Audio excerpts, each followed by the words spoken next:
ಹಿರಿಯರು, ಮಾಜಿ ಮಂತ್ರಿಗಳು, ನನ್ನ ಮಾರ್ಗದರ್ಶಕರಲ್ಲಿ ಒಬ್ಬರಾಗಿರ್ತಕ್ಕಂಥ ಶಿವಣ್ಣ ಸಾಹೇಬರು, ಅವರ ಹೋರಾಟ, ಅವರು ನಡೆದು ಬಂದ ದಾರಿ, ನಾನು ಅವರ ಜೊತೆಯಲ್ಲಿ 94ರಿಂದ ಅವರು 4 ಬಾರಿ ಶಾಸಕರಾಗಿ, ಮಂತ್ರಿಗಳಾಗಿ ಈ ಜಿಲ್ಲೆಯ, ವಿಶೇಷವಾಗಿ ರಾಜ್ಯದ ಈ ಜಿಲ್ಲೆಯ ರಾಜಧಾನಿಯಾಗಿರ್ತಕ್ಕಂಥ ತುಮಕೂರನ್ನು ಸಾಕಷ್ಟು ಅಭಿವೃದ್ಧಿಪಡಿಸೋ ಜೊತೆಯಲ್ಲಿ ಸ್ನೇಹಜೀವಿಯಾಗಿ ಕೆಲಸ ಮಾಡ್ಕೊಂಡು ಬಂದಿದ್ದರು.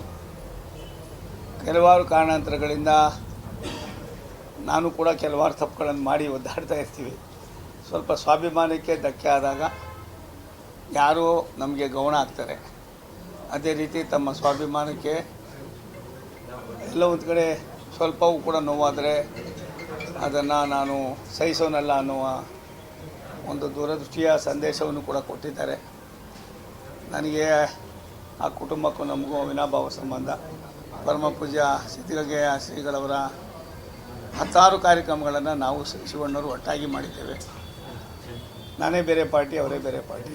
ನಿಮ್ಮ ಉಬ್ಬಿದ ರಕ್ತನಾಳಗಳ ಸಮಸ್ಯೆಗೆ ಎವಿಸ್ ಆಸ್ಪತ್ರೆಯಲ್ಲಿ ಕೇವಲ 30 ನಿಮಿಷದ ಲೇಸರ್ ಚಿಕಿತ್ಸೆಯೊಂದಿಗೆ ಮುಕ್ತಿ ಹೊಂದಬಹುದು. ಹೆಚ್ಚಿನ ವಿವರಗಳಿಗಾಗಿ ಸಂಪರ್ಕಿಸಿ 8088837000. ಒಂದು ದಿನವೂ ಕೂಡ ದೇವರ ಕೆಲಸಗಳಿಗೆ, ಭಗವಂತನ ಕಡೆ ಕೆಲಸಗಳಿಗೆ ಒಂದು ದಿನ, ಒಂದು ಸೆಕೆಂಡು ಕೂಡ ನಾವು ಚರ್ಚೆ ಮಾಡಿದವರಲ್ಲ, ಅದ್ರ ಬಗ್ಗೆ ಸ್ವರವನ್ನು ಎತ್ತಿದವರು ಅಲ್ಲ. ಇವೆಲ್ಲ ವಿಧಿ ನಿಯಮ, ಪ್ರಕೃತಿಯ ಸಂದೇಶ ಅಂತ ಕಾಣಿಸ್ತದೆ. ಸ್ವಲ್ಪ ಎಡವಟ್ಟಾದರೆ ಸಣ್ಣದು ಕೂಡ ದೊಡ್ಡ ಅಸ್ತ್ರ ಆಯ್ತದೆ ಅನ್ನೋದಕ್ಕೆ ಕೆಲವಾರು ಉದಾಹರಣೆಗಳನ್ನು ನಾನು ಹತ್ತಿರದಲ್ಲಿ ನೋಡಿದ್ದೇನೆ, ಅನುಭವಿಸಿದ್ದೇನೆ. ನಾನು ಸ್ವಲ್ಪ ಎಚ್ಚೆತ್ತುಕೊಂಡ್ವಿ. ಶಿವಣ್ಣವರು ತುಂಬ ಸ್ವಾಭಿಮಾನದಿಂದ ಬದುಕನ್ನು ಬೆಳೆಸ್ಕೊಂಡು ಬಂದಿದ್ದಾರೆ. ಅವರು ಸ್ವತಂತ್ರವಾಗಿ ನಿಂತರು ಅನ್ನೋದಕ್ಕಿಂತ ಹೆಚ್ಚಾಗಿ ತನ್ನ ಮನಸ್ಸಿನ ತೊಳಲಾಟದಲ್ಲಿ ತನಗಾಗಿರ್ತಕ್ಕಂಥ ಆಘಾತವನ್ನು ತಡ್ಕೊಳಕ್ಕಾಗ್ದಿಲ್ಲ ಅವರು ಆ ತೀರ್ಮಾನವನ್ನು ಮಾಡಿದ್ರು. ನಾನು ತಮ್ಮ ಮೂಲಕ ಈಗಾಗಲೇ ನಾನು ರಾಜ್ಯದ ನಾಯಕರನ್ನ ಯಾರನ್ನೂ ನಾನು ಸಂಪರ್ಕ ಮಾಡಿಲ್ಲ. ನನಗೆ ಯಾರು ರಾಷ್ಟ್ರೀಯ ನಾಯಕರಿದ್ದಾರೆ ಅವ್ರ ಗಮನಕ್ಕೆ ತಂದಿದ್ದೇನೆ.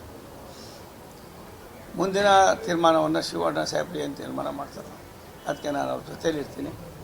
ನಾನು ಅವ್ರು ರಿಕ್ವೆಸ್ಟ್ ಮಾಡಿದೆ.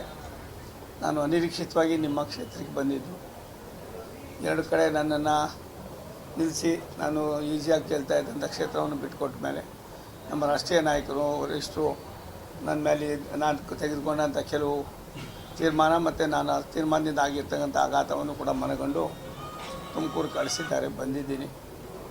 ಪರಮ ಪೂಜ್ಯ ಸಿದ್ಧಗಂಗಾ ಶ್ರೀಗಳವರ ಆಶೀರ್ವಾದ, ಪರಮ ಪೂಜ್ಯ ಬಾಲಗಂಗಾ ಸ್ವಾಮೀಜಿಯವರ ಆಶೀರ್ವಾದ, ಮತ್ತು ಶಿವಣ್ಣವರು ನಾನು ನಿರೀಕ್ಷೆ ಮಾಡಿರಲಿಲ್ಲ ಇಷ್ಟೊಂದು ತೀರ್ಮಾನವನ್ನು ಅವ್ರ ಹಿತೈಷಿಗಳ ಜೊತೆಯಲ್ಲಿ ಸೇರಿಕೊಂಡು ಒಬ್ಬ ಸ್ನೇಹಿತನನ್ನು ಕಳ್ಕೊಳ್ಳೋದು ಬೇಡ, ಕೆಲವಾರು ತಪ್ಪುಗಳು ಇರ್ಬೋದು, ಆ ತಪ್ಪುಗಳು ಮುಂದಿನ ದಿನಗಳಲ್ಲಿ ಸರಿಪಡಿಸ್ಕೊಳ್ಳೋಣ ಅನ್ನೋ ದೃಷ್ಟಿಯಿಂದ ಅವರು ಇವತ್ತು ದೊಡ್ಡ ಮನಸ್ಸನ್ನು ಮಾಡಿ ನನ್ನ ಕರೆಸಿದ್ದಾರೆ.